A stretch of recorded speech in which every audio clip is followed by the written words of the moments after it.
The vast emptiness of space lit up with strange energy readings that the Azurian science vessels had never seen before. High Observer Zixus stood on the bridge of the Eternal Wisdom, his silvery skin reflecting the soft blue lights of the control panels. His 4 eyes blinked in sequence as he studied the readings. "Most curious," he said to his crew. "In 50,000 years of space travel, we have never encountered such energy patterns." His long fingers moved across the holographic display, zooming in on the source of the disturbance. "It seems we have found another young species to guide." The Azurians had long considered themselves the guardians of the galaxy. They had guided hundreds of developing civilizations, teaching them the proper way to advance into space. But what they found in this unexplored sector would challenge everything they believed. Meanwhile, aboard the U.S. Intrepid, Captain Robert Nash was enjoying his morning coffee when the alert sounded. The massive battleship, stretching nearly 2 kilometers in length, was leading Earth's 7th Fleet on what should have been a routine patrol mission near the Orion Arm. "Captain to the bridge," the computer announced. Nash put down his coffee cup and straightened his uniform. By the time he reached the bridge, his crew was already at battle stations. "Report," he ordered, settling into his command chair. The bridge of the Intrepid was a marvel of human engineering, with holographic displays showing real-time data from every system on the ship. Lieutenant Anna Wright, the sensor officer, spoke up first. "Sir, we're detecting multiple unknown vessels approaching from Sector 7. They're unlike anything in our database." Nash leaned forward in his chair. The holographic display showed elegant ships that looked more like art pieces than practical vessels. They were beautiful but seemed to have no visible weapons or shield emitters. "How many?" 23 ships, sir. They're arranging themselves in what appears to be a ceremonial formation." The captain smiled slightly. He'd seen this before. Newer spacefaring races often tried to impress humanity with shows of ceremony. But these ships were different. They moved with a precision that spoke of extensive experience in space travel. "Signal the rest of the fleet," Nash ordered. "Standard defensive formation Delta. Let's show our visitors that we know how to dance too." The 5 massive battleships of the 7th Fleet moved with surprising grace for their size, taking up positions that would allow them to protect each other while maintaining clear firing lines. Aboard the Eternal Wisdom, High Observer Zixus was experiencing something he hadn't felt in centuries: surprise. The massive metal vessels moving into formation were nothing like the crude ships young races usually built. These were weapons of war, refined and perfected over generations of conflict. "Scan those vessels," he ordered. His science officer, Nexel, quickly complied. "High Observer, these ships, they're incredible. Multiple layers of energy shielding, point defense systems we can barely understand, and weapon emplacements that could." Nexel paused, double-checking the readings. "That could destroy one of our ships with a single volley." Zixus moved to the scanning station himself, his long fingers dancing over the controls. "Impossible. No young race could develop such technology without guidance. We would have known. We would have seen them." But the evidence was right in front of him.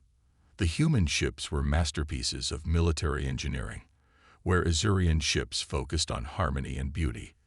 These vessels were built for one purpose: to fight and win. Back on the Intrepid, Nash received a transmission request from the unknown fleet. "Put it through," he ordered, straightening in his chair. The holographic display came to life, showing a tall, silvery being with 4 eyes and elongated fingers. Nash managed to hide his surprise, maintaining a professional demeanor. "Greetings," the alien spoke in perfect English, making Nash raise an eyebrow. "I am High Observer Zixus of the Azurian Collective. We are the elder race of this galaxy, guides to developing civilizations. We come in peace to offer our wisdom and direction to your species." Nash exchanged glances with his first officer, Commander Paul Roberts. There was something almost condescending in the alien's tone, despite the peaceful words. "This is Captain Robert Nash of the United Earth Ship Intrepid, 7th Fleet. We appreciate your peaceful intentions, High Observer." However, I should inform you that humanity has been spacefaring for over 300 years. We're not in need of guidance at this time." The silence that followed was telling. Zixus's four eyes blinked rapidly, and Nash could see other Azurians in the background consulting their instruments with obvious confusion. 300 years. Zixus finally spoke. "But our scans show technology that should take at least 1,000 years to develop, even with proper guidance. Your ships, they are unlike anything we have encountered." Nash smiled diplomatically. "Humanity had to learn quickly, High Observer. We didn't have the luxury of gradual development. Our first contacts with other species weren't as peaceful as this one." The implications weren't lost on Zixus. These humans had developed their impressive technology through necessity, through conflict. Their ships weren't just for show. They were tested in real combat. "Perhaps," Zixus said carefully, "we could arrange a cultural exchange. While you may not need guidance, there might be much we could learn from each other." Before Nash could respond, Lieutenant Wright called out, "Captain." "Multiple ships dropping out of FTL. They're Drachnid vessels, sir." Nash's expression hardened. The Drachnids were a hostile species that had been raiding human colonies for years. "How many?" 30 ships, sir. Raider class." Nash turned back to the communication display. "High Observer, I apologize, but we're about to have unwanted company. I suggest you move your fleet behind ours. You're about to see why we build our ships the way we do." Zixus watched in fascination as the human battleships shifted formation with practiced precision. The massive vessels moved like dancers in a deadly ballet, their weapon systems coming online with a power output that made his science officer gasp. The Drachnid ships, sensing the presence of the Azurian vessels, charged forward eagerly. They had never encountered human battleships before and thought they had found easy prey. They were about to learn a costly lesson about humanity's metal horrors. As the first Drachnid shots fired, Nash's voice rang out clear and confident. "All ships, defensive pattern echo. Show them why you don't attack Earth ships in our space. Fire when ready." The space between the fleets lit up with energy weapons and missile trails. The Azurians watched in awe as the human battleships demonstrated why they had earned their fearsome reputation. Their point defense systems swatted incoming fire from the sky like insects, while their main weapons carved through Drachnid shields with devastating precision. High Observer Zixus stood silently on his bridge, watching as 5 human ships systematically dismantled a force 6 times their number. In all his centuries, he had never seen such efficient warfare. Perhaps, he realized, it was the Azurians who had something to learn from these humans. The battle was over in minutes. The remaining Drachnid ships fled into FTL, leaving behind their damaged and destroyed companions. Nash's fleet had suffered only minor shield damage. "High Observer," Nash said, returning to the communication. "I apologize for the interruption. Now, about that cultural exchange." Zixus nodded slowly, his silver skin reflecting the light of distant explosions. "Yes, Captain. I believe we have much to discuss, and much to learn from each other." As the human and Azurian ships moved to a more peaceful formation, both species knew that this meeting would change the galaxy forever. The elder race had met their match in humanity's metal horrors, and nothing would ever be the same. The next day, Commander Susan Mitchell stood on the bridge of the U.S. Valiant, watching as Azurian diplomats boarded her ship. After yesterday's battle with the Drachnids, the elder species had requested a closer look at human military technology. The Valiant, being the newest ship in the 7th Fleet, was chosen for this demonstration. "They look nervous," said Lieutenant Frank Cooper, her tactical officer. He wasn't wrong. The Azurians moved with careful steps, their silver skin shimmering under the ship's lights. "Wouldn't you be?" Susan asked. Everything they believed about younger species just got turned upside down. High Observer Zixus led his team onto the bridge, his 4 eyes widening at the array of holographic displays and control stations. "Remarkable," he said. "Your technology is aggressive in its efficiency." Susan smiled politely. "We prefer to call it practical," High Observer, would you like to see how our communication systems work? Ah, yes, Zixus brightened. We have developed a standard protocol for communicating with developing species. Perhaps we could. Before he could finish, alarms blared across the bridge. Lieutenant Cooper's hands flew across his console. Commander, we're being probed. Someone's trying to access our secure networks. Susan's smile vanished.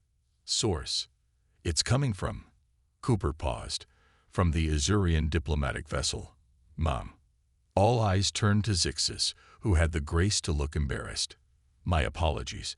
It is standard procedure to assess the technological level of species we encounter. Susan's voice turned cold. On my ship, High Observer, we call that an active aggression. She nodded to Cooper. Show them our standard response to unauthorized access attempts. Cooper pressed a few buttons, and suddenly the Azurian vessel's systems went dark. Their probe had triggered the Valiant's cyber defense protocols, sending a feedback pulse that temporarily disabled their computer systems. By the first light, one of Zixus's aides exclaimed, "Our systems, they're completely locked out." "Don't worry," Susan said calmly. "The effect is temporary. Consider it a demonstration of why it's polite to ask before trying to access someone else's computer systems." Zixus's four eyes blinked rapidly. "Commander Mitchell, you must understand. For 50,000 years, we have been the most advanced species in known space. Our protocols need updating." Susan finished for him. Humanity learned the hard way that the galaxy isn't always friendly. Every system on this ship was built with that lesson in mind. As if to prove her point, Cooper called out again. "Commander, we're picking up a transmission. It's being broadcast on all frequencies." A new voice filled the bridge, speaking in the musical language of the Azurians. Zixus's silver skin paled to almost white as he listened. "What are they saying?" Susan asked. "It's Sentinel Kraz," Zixus translated reluctantly. "He leads our more conservative faction. He's demanding that we stop treating humans as equals and put them in their proper place as a developing species." Susan raised an eyebrow. "And how does he plan to do that?" The answer came in the form of 5 Azurian warships dropping out of FTL directly above the Valiant. They were beautiful ships, their hulls carved with intricate patterns that glowed with internal energy. "Commander," Cooper reported, "they're charging weapons. These aren't civilian vessels like the diplomatic fleet. They're actual Azurian military ships." Susan smiled, but there was no warmth in it. "High Observer, I suggest you and your team move away from the tactical stations. You're about to see why Earth ships have encrypted communication protocols." She pressed a button on her chair. "All hands. Battle stations. Lieutenant Cooper, send our combat encryption package to the Intrepid and the rest of the fleet. Standard defensive pattern Delta." The Azurians watched in amazement as the bridge transformed. Holographic displays shifted to combat mode, showing detailed tactical information. The crew moved with practiced efficiency, each person knowing exactly what to do. "Receiving transmission from the Azurian warships," Cooper reported. A new face appeared on the main screen, another Azurian, but this one wore ornate armor that seemed more ceremonial than practical. "I am Sentinel Kraz. Power down your weapons and prepare to be boarded. We will show you the proper way to develop as a species." Susan's response was to press another button on her chair. Instantly, the Valiant's point defense systems came online, their targeting computers tracking every Azurian ship with perfect precision. "This is Commander Susan Mitchell of the U.S. Valiant. Your ships are in weapons range of an Earth battleship. I suggest you reconsider your actions very carefully." Kraz laughed. "You think your primitive vessels can match Azurian military technology? We have been perfecting our ships for 50,000 years. And we've been perfecting ways to blow up ships for our entire history." Susan replied calmly. "Last warning. Stand down." Instead of replying, Kraz ordered his ships to fire. Beautiful beams of energy lanced out from the Azurian vessels, aimed directly at the Valiant's bridge. What happened next left the Azurian diplomats speechless. The Valiant's shields didn't just absorb the attack, they reflected it. The energy beams bounced off the shield harmonics, dispersing into space in a spectacular display. Shield efficiency at 98%, Cooper reported with a grin. Their weapons barely registered, Commander. Return fire, Susan ordered. Minimal force. Let's not start a diplomatic incident.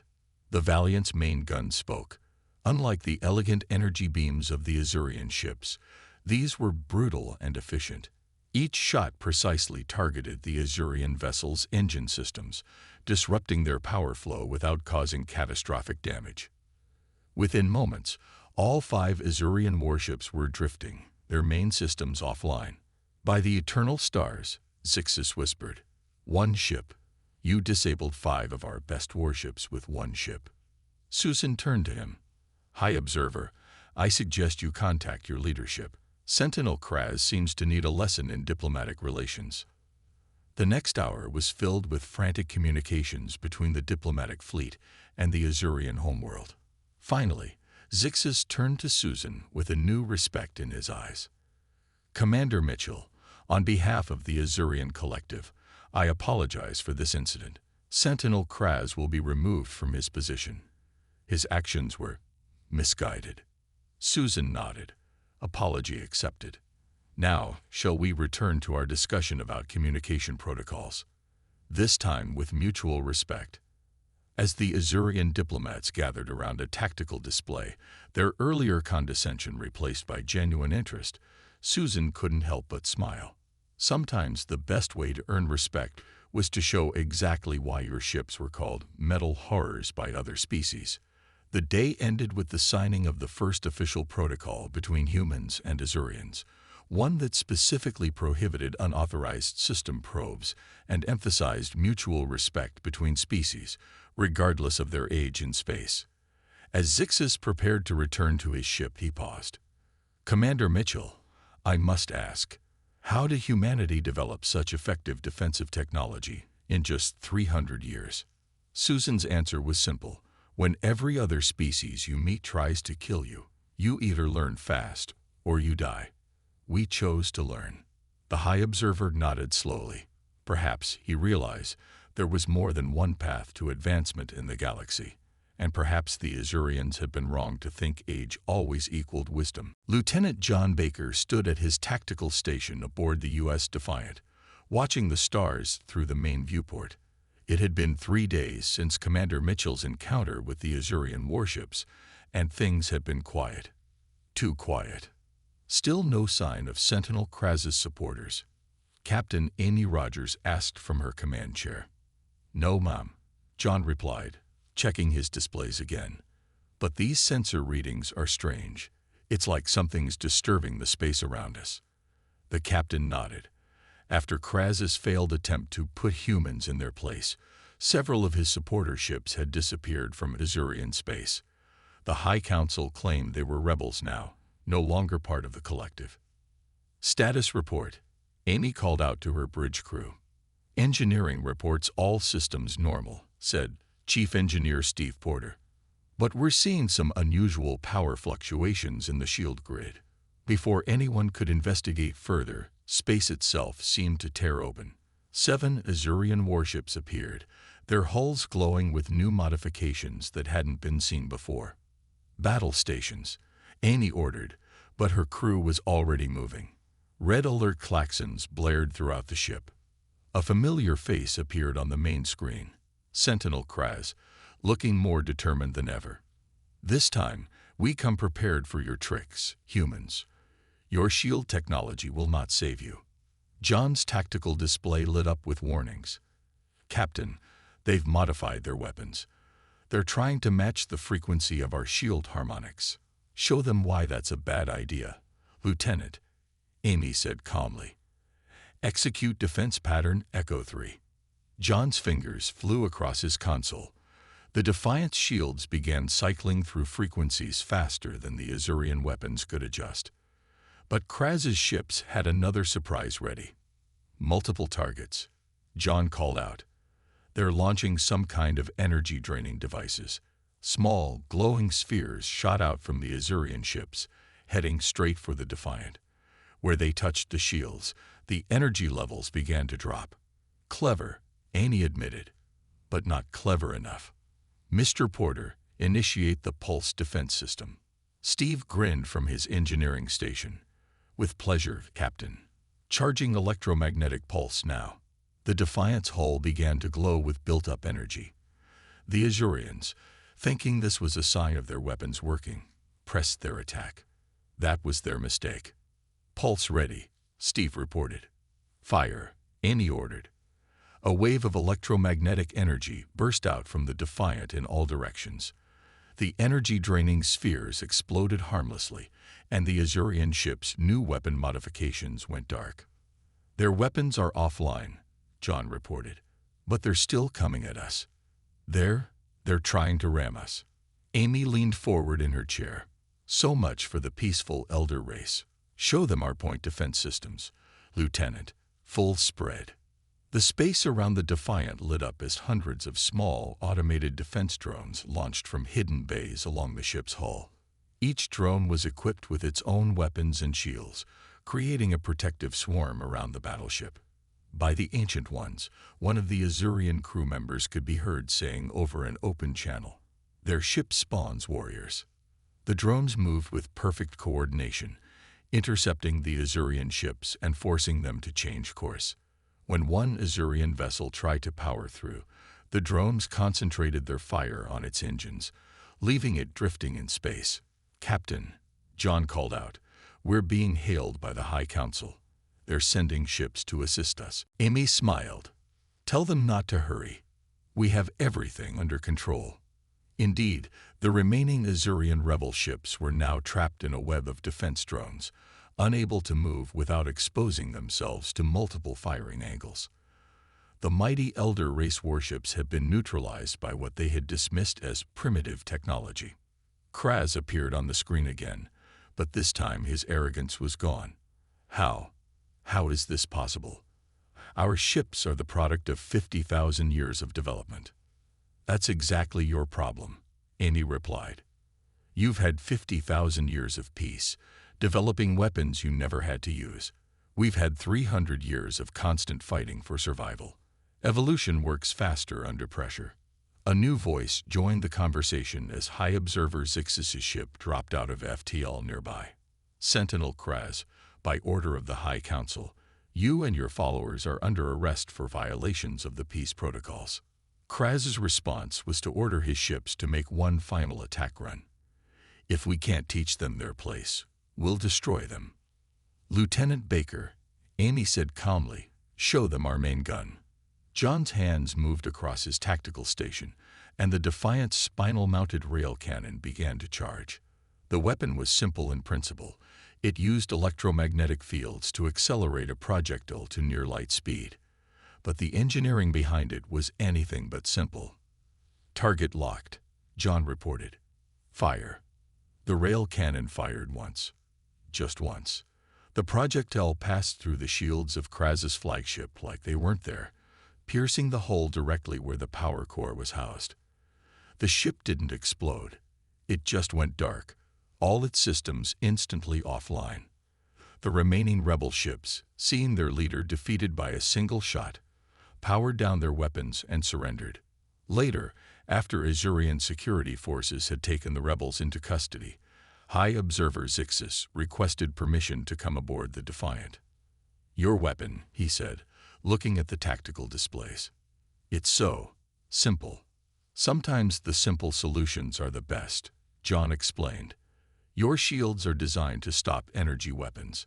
They never considered something as basic as a really fast piece of metal.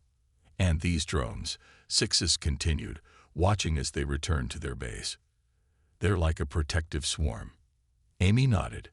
"We learned from Earth's insects. Sometimes nature has the best designs for defense." Zixus was quiet for a moment. "You know, when we first encountered your ships, we called them metal horrors because they seemed so crude compared to our elegant designs. Now I understand. They're not crude at all. They're practical. Every feature exists for a reason, refined by real combat experience." That's the difference between theory and practice, Amy said. Your ships are beautiful, and they're incredibly advanced. But ours are built to fight and survive. As Zixus prepared to leave, he turned to John. Lieutenant Baker, would you be willing to teach some of our tactical officers about your defense systems? The High Council has realized we may have become complacent in our long peace. John looked to his captain, who nodded. It would be my pleasure, High Observer. Maybe we can learn from each other. The day ended with the start of a new cooperation between humans and Azurians. The elder race had finally learned that age didn't always equal superiority, and sometimes the best solutions came from those who had to fight for every advance they made. As John watched the Azurian ships depart, he couldn't help but smile.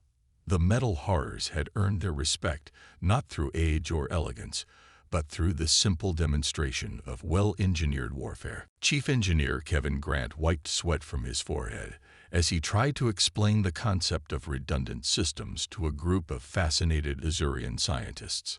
They were gathered in the main engineering bay of the U.S. Defiant, surrounded by the humming of machinery. You see, he said, pointing to a power conduit, we don't just have one way of doing things. We have backups for our backups. The lead Azurian scientist, Nexel, shook his head in wonder. His silver skin reflected the blue glow of the engine core. But it's so inefficient. All this extra equipment takes up space and uses more resources. Kevin smiled. Would you rather have an efficient ship that's dead in space after one good hit, or an inefficient one that can keep fighting? In another part of the ship, Communications Officer Linda Martinez was making discoveries of her own. She sat at her station, going through the historical records the Azurians had shared. What she found made her frown. Captain Rogers, she called out. You need to see this. Amy Rogers walked over to Linda's station. What did you find? These records of how the Azurians guided other species. Linda pulled up several files. They didn't just offer advice. They actively prevented species from developing in ways they didn't approve of. Amy leaned closer to read the screen. How so? If a species started developing technology the Azurians thought was too aggressive or didn't match their ideas of proper development, they'd sabotage it. They believed they were protecting these races, but really, they were controlling them. Amy finished. She straightened up. Send copies of these files to Earth Command, and get me a channel to High Observer Zixus. I think we need to have a talk. Meanwhile, in the engine room, Kevin was showing the Azurians another feature of human ships that puzzled them. This is what we call a damage control robot, he explained, patting a boxy machine that sat in a charging station. When parts of the ship get damaged in battle, these little guys go out and fix what they can. But why not use energy fields to prevent damage in the first place? One of the scientists asked. Because nothing is perfect, Kevin replied. Energy fields can fail. Shields can go down. When that happens, you need a way to keep fighting. That's why we build our ships like this. He knocked on a nearby wall. See this? Triple-layered hull plating. Even if something gets through our shields, it has to chew through 3 layers of reinforced metal to reach anything important. Up on the bridge, Amy was having a serious conversation with Zixus. High Observer, we need to discuss your collective's policy of guiding other species, she said firmly. Zixus looked uncomfortable on the video screen. Our guidance has helped many species avoid the horrors of war and destructive technologies. It's also prevented them from learning to defend themselves. Amy countered. What happens when they meet a species that doesn't share your peaceful intentions? Before Zixus could answer, alarms blared across the ship.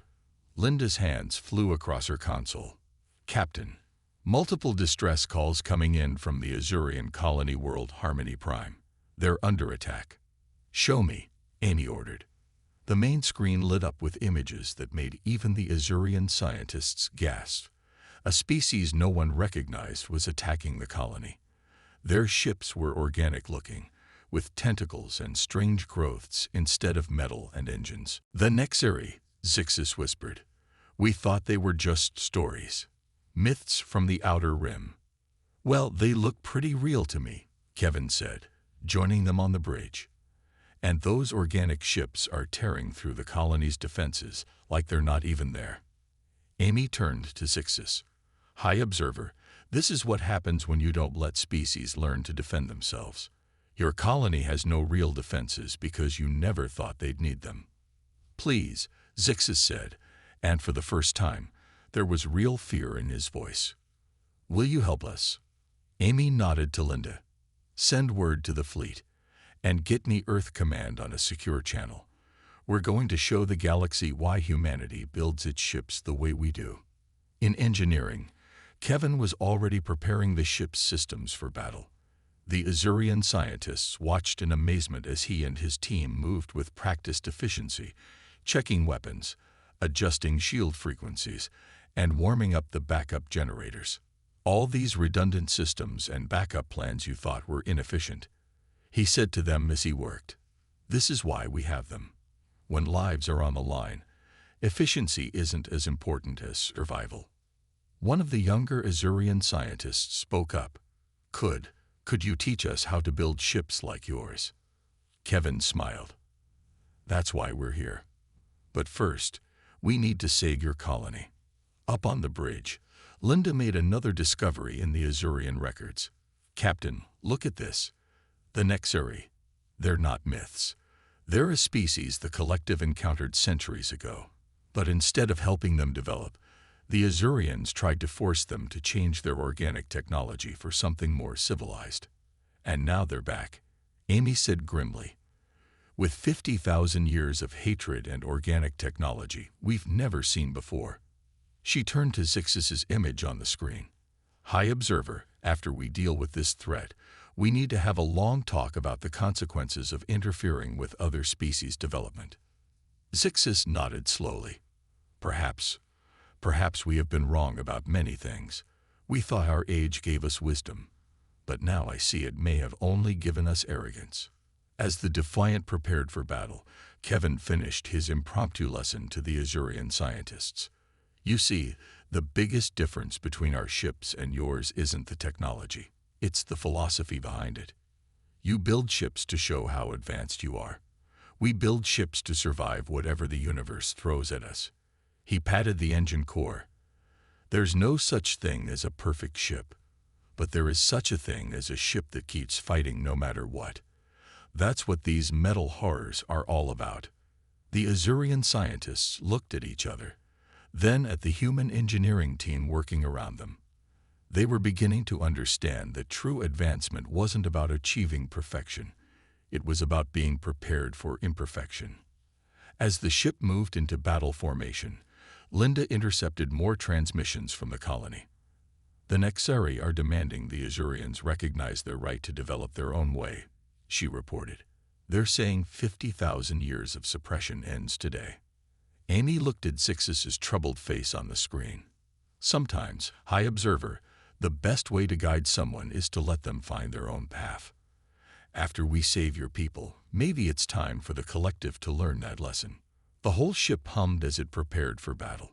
The metal horror and its crew were ready to show both the Azurians and the Nexari why humanity had survived and thrived in a hostile galaxy. Sometimes the best teachers were those who had learned their lessons the hard way. Captain Peter Howard of the U.S. Valiant stood at the front of a crowded briefing room. Officers from both human and Azurian ships listened carefully as he explained the battle plan. The Nexari ships are unlike anything we've seen before, he said, pointing to the holographic display. They're organic, which means our usual targeting systems need adjustment. Lieutenant Baker from the Defiant has modified our sensors to track their biological signatures. High Observer Zixus spoke up from his place at the table. We tried peaceful contact with them, but they refused to respond. They say 50,000 years of waiting for revenge is enough. Peter nodded grimly. That's why we're here. The colony on Harmony Prime has over 3 million people. We're not letting them become victims of ancient grudges. The display showed 20 Nexari ships surrounding the colony. Their vessels looked like giant space creatures, with long tentacles and pulsing organs visible through transparent sections of their hulls. Commander Mitchell's analysis shows their weapons are biological too. Peter continued. They shoot some kind of acid that eats through energy shields. That's why the colony's defenses failed so quickly. How do we fight something like that? An Azurian captain asked. Peter smiled. The same way humanity has always fought superior forces, with stubbornness and improvisation. Chief Engineer Porter. Steve Porter stepped forward. We've modified our shield frequencies to vibrate at speeds that disrupt organic matter. It won't stop their attacks completely, but it'll give us a fighting chance. As they finished the briefing, alarms sounded throughout the fleet.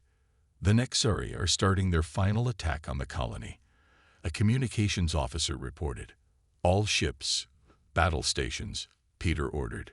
Remember the plan. The Azurian ships will provide long-range support, while our vessels engage up close. Let's show them what happens when humans and Azurians work together. The combined fleet moved into position. 5 human battleships led the formation, with 15 Azurian vessels spread out behind them. The Nexari noticed their approach and turned to meet them. They're hailing us, reported Linda Martinez, who had transferred to the Valiant for this mission. The main screen showed a strange sight. The Nexari commander looked almost plant-like, with tendrils instead of hair and bark-like skin. So the Azurians hide behind new allies, it said in a rasping voice. These humans cannot save you from justice. This is Captain Peter Howard of the Earth Fleet. Peter responded. We're not here to fight your ancient war. There are innocent civilians on that colony. There were innocent Nexari when the Azurians tried to force us to abandon our organic technology. The commander replied. They called our ships abominations. Now they will learn fear. The Nexari ships attacked first, their tentacles releasing streams of glowing acid toward the fleet. But Peter was ready. All ships, execute Defense Pattern Delta, he ordered. Activate modified shields. The human battleship's shields lit up with a new frequency, vibrating so fast they created visible waves in space. When the acid hit, it scattered harmlessly instead of eating through. It's working. Steve called from engineering. The vibration frequency is disrupting their biological weapons. Now it was their turn to attack.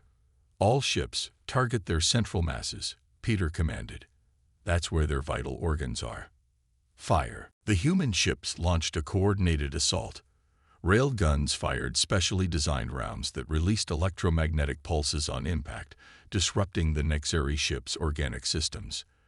The Azurian vessels provided support, their elegant energy weapons precise and deadly. But the Nexari weren't finished. Their ships suddenly split apart, each one dividing into 2 smaller vessels. They can reproduce during battle. Linda exclaimed. Their ship count is doubling. Doesn't matter how many there are if they can't hurt us, Peter said calmly. Execute Battle Plan Charlie. Show them why we call our ships metal horrors. The human fleet spread out in a new formation. Hidden panels opened along their hulls, releasing swarms of combat drones. At the same time, point defense systems activated, creating a web of covering fire that trapped the Nexari ships in killing zones. Their organic ships are fast, Peter noted, but they're not armored like ours. Concentrated fire on any target should take it down. He was right. Despite their ability to multiply, the Nexari ships couldn't match the raw firepower of the human fleet. Every time they tried to attack, layers of defensive fire drove them back. When they attempted to use their acid weapons, the modified shields rendered them useless. Captain, Linda called out, I'm picking up strange readings from their ships. Their organic systems are showing signs of exhaustion. They're not used to extended combat. Steve added, their biological weapons take energy to produce. They're running out of resources. Peter seized the opportunity. All ships push the attack. Don't let them recover. The combined human and Azurian fleet pressed forward. Rail guns thundered. Energy beams flashed, and defensive drones harried the enemy from all sides. One by one, the Nexari ships began to falter. Finally, the Nexari commander appeared on screen again. "How?" it demanded. "Our biological weapons have never failed before." "Because we didn't try to tell you how to fight," Peter replied. "We just figured out how to defend against it. Surrender, and we can end this without further bloodshed."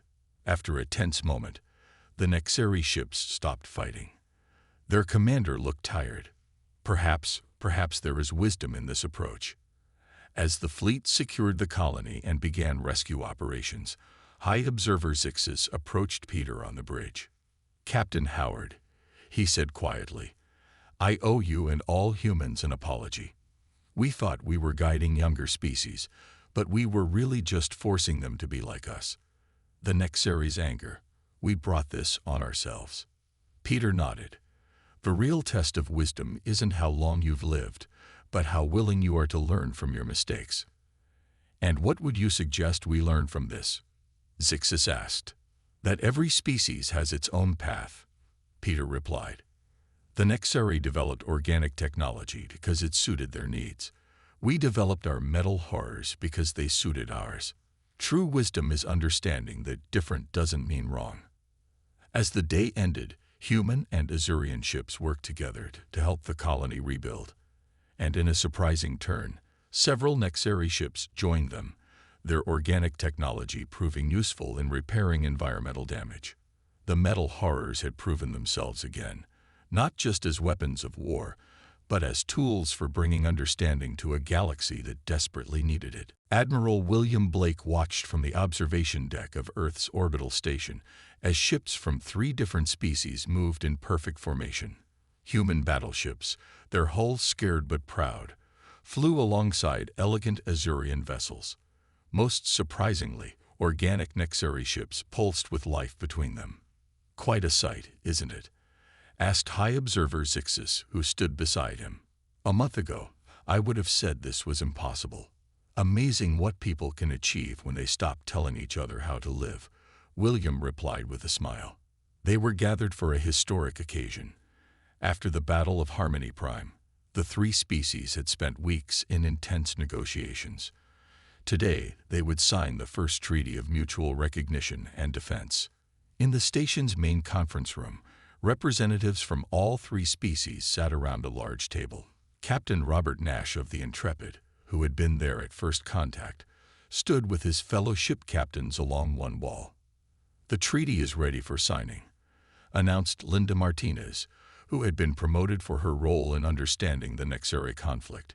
She placed 3 copies of the document on the table, one on paper for the humans, one on crystal for the Azurians, and one on living tissue for the Nexari. William stepped forward. "Before we sign, let's review what we've learned from each other these past weeks." He nodded to Chief Engineer Kevin Grant, who activated a holographic display showing scenes from their recent cooperation. "The Azurians taught us about their advanced energy management systems," Kevin explained. "We've already started incorporating their techniques into our shield designs. Our ships are 30% more energy efficient now." Next came Steve Porter, who had been working with the Nexari. "Their organic technology showed us new ways to think about ship repair. We're developing hybrid systems that can heal damage like living tissue while maintaining the strength of metal." The Nexari leader, who called himself First Growth, extended a tendril toward the display. "And your metal ships taught us the value of protection. We always focused on adaptation and regeneration, but sometimes a strong wall is better than fast healing." Zixus spoke next. "Most importantly, we Azurians learned that age does not equal wisdom. Our 50,000 years of guiding other species, we were wrong. Every race must find its own path. That's why this treaty is different," William said. "It's not about one species telling others what to do. It's about working together, each bringing our own strengths." The document was simple but powerful. Each species would remain independent, free to develop as they chose. They would share knowledge but not force their ways on each other. And if any one of them was threatened, the others would come to their aid. As they prepared to sign, alarms suddenly blared through the station. Multiple unknown ships dropping out of FTL called out a sensor operator. Everyone rushed to the windows. A fleet of crystalline ships had appeared, beautiful but clearly armed for war. "The crystalline hierarchy," Zixus whispered. "Another species we tried to guide centuries ago. They must have heard about the Nexari attack." William smiled calmly. "Perfect timing. Let's show them what our new alliance can do." The combined fleet moved into formation without even being ordered. Human battleships took the center, their metal hulls gleaming. Azurian ships flanked them, their energy weapons charged. Nexari vessels flowed around them all, their organic sensors already analyzing the enemy. The crystalline ships paused, clearly surprised by the united front. Their commander appeared on the station's screens, his crystalline form shimmering. "We came to join the Nexari in punishing the Azurians," he announced. "Why do you protect them?" "Because we learned a better way," First Growth replied. "Look at our ships, brother. Organic, metal, and energy working together. There is no need for punishment when understanding is possible." William stepped forward. "Your grievance is with how the Azurians tried to control your development. But they've learned from that mistake. This treaty we're about to sign ensures it will never happen again." "A treaty?" The crystalline commander scoffed. "Words on paper?" "No," William replied. "A promise between equals, each bringing their own strength, respecting each other's differences. Look around you. The metal horrors you feared now fly beside organic ships you never thought they'd tolerate. Change is possible." There was a long pause as the crystalline commander considered this. Finally, he asked, Would there be room in this treaty for a fourth partner?" Hours later, the treaty was signed by 4 species instead of 3. The crystalline ships joined the combined fleet, their natural abilities adding yet another layer of strength to their alliance. As the ceremony concluded, Robert Nash found himself standing with the other captains who had been there from the beginning. "Did you ever think it would end like this?" Susan Mitchell asked him. "When you first met the Azurians?" Robert shook his head. "I thought we were heading for war. Instead, we found understanding."